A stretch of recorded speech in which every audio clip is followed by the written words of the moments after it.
জিভে জল আনার সাথে কাতলা মাছের একটা দারুণ টেস্টি রেসিপি আজকে আপনাদের সঙ্গে শেয়ার করব।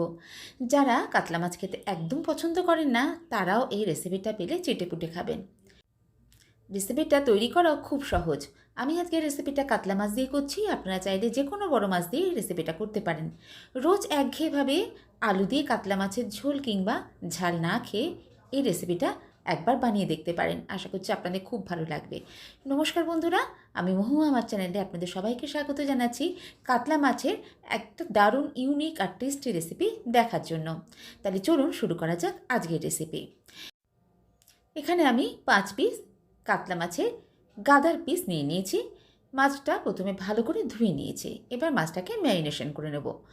মাছটা ম্যারিনেশন করার সময় আমি 1 কুচি লেবুর রস দিয়ে দিচ্ছি। এতে মাছের যদি কোনো আষ্টে গন্ধ থাকে সেটা কিন্তু আর থাকবে না। আর দেব পরিমাণ মতো নুন আর হলুদ গুঁড়ো, সামান্য একটু কাশ্মীরি গুঁড়ো লঙ্কাও দিয়ে দিচ্ছি। এবার মাছটাকে ভালো করে মেখে নেব। অনেকেই আষ্টে গন্ধের জন্য মাছ খেতে পছন্দ করেন না, তারা ম্যারিনেশনের সময় এভাবে যদি একটু লেবুর রস দিয়ে মাখেন তাহলে মাছের আষ্টে গন্ধটা কিন্তু অনেকটা পরিমাণেই চলে যায়। মাছটা এভাবে মেখে অন্তত 10 থেকে 15 মিনিট ম্যারিনেশনে রেখে দেবো, তারপর রান্নাটা শুরু করব।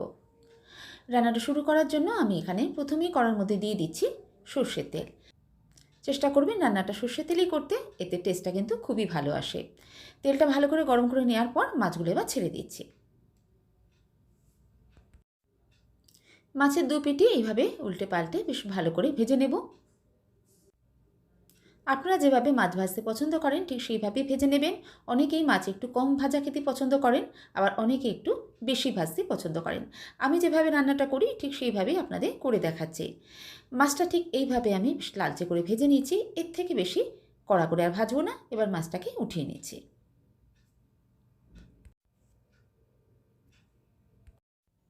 এবার এই তেলের মধ্যে ফোড়নে দিয়ে দিলাম কালো জিরে আর 2টো শুকনো লঙ্কা। ফোড়নটা কয়েক সেকেন্ড ভেজে নিচ্ছি। এরপর এর মধ্যে দিয়ে দিচ্ছি একটা মিডিয়াম সাইজের পেঁয়াজ কুচি। পেঁয়াজটাকে এবার কিছুক্ষণ ভেজে নেব।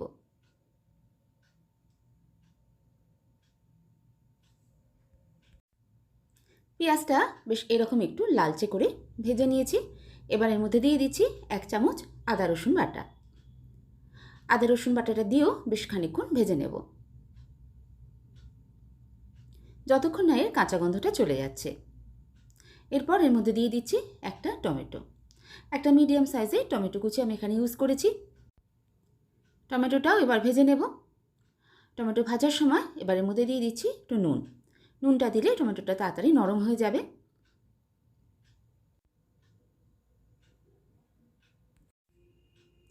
টমেটোটা এখন বেশ একটু নরম হয়ে গেছে। এবার এর মধ্যে দিয়ে দেবো কিছু গুঁড়ো মশলা। দিয়ে দিচ্ছি হলুদ গুঁড়ো, 1/2 চামচ দিচ্ছি জিরের গুঁড়ো, 1/2 চামচ ধনের গুঁড়ো, আর কালারের জন্য দিচ্ছি কাশ্মীরি লঙ্কার গুঁড়ো। সামান্য একটু জল দিয়ে মশলাটা এবার কষে নেব। সেই সাথে ঝালের জন্য আমি এখানে দিয়ে দিচ্ছি 2টো চেরা কাঁচা লঙ্কা। আমি এখানে গুঁড়ো লঙ্কাটা ইউজ করলাম না, আপনারা চাইলে ঝালের জন্য গুঁড়ো লঙ্কাটাও ইউজ করতে পারেন। ভালো করে মিশিয়ে দিয়ে ফ্লেমটাকে একদম লোতে রেখে মশলাটা বেশ ভালো করে সময় নিয়ে কষে নেব। গুঁড়ো মশলাটা দিয়ে খানিকক্ষণ কষে নেওয়ার পর এবার এর মধ্যে দিয়ে দিচ্ছি কয়েক কোয়া রসুন। রসুনটা ঠিক এই সময় রান্নার মধ্যে দিতে হবে। রসুনটাও একসঙ্গে কষে নেব। এতে রসুনটা নরম হয়ে যাবে কিন্তু রান্নার মধ্যে মিশে যাবে না, এরকম গোটা গোটাই থাকবে। রসুনটা দিয়েও আরও একটু আমি কষে নেব, প্রায় আরও 1-1.5 মিনিট কষে নেব, যতক্ষণ না মশলা থেকে তেল ছাড়ছে। প্রায় 3 মিনিট মতো মশলাটা লো ফ্লেমে রেখে ভালো করে কষে নিয়েছি। পেঁয়াজগুলো সম্পূর্ণভাবে গলে গেছে আর সব মশলা ভালো করে এখন কষা হয়ে গেছে। রসুনটা নরম হয়ে গেছে কিন্তু রসুনটা এরকম আমি গোটা গোটাই রাখবো, রান্নার মধ্যে মিশিয়ে দেবো না। এতে রান্নার সুন্দর একটা ফ্লেভার হবে। এবার দিয়ে দিলাম পরিমাণ মতো গরম জল। এই রান্নাটা খুব বেশি আমি ঝোল করব না, একটা গায়ে মাখা ঝোলই থাকবে, তাই অল্প পরিমাণে জলটা দিয়েছি। এই সময় আমি নুনটাও দিয়ে দিলাম।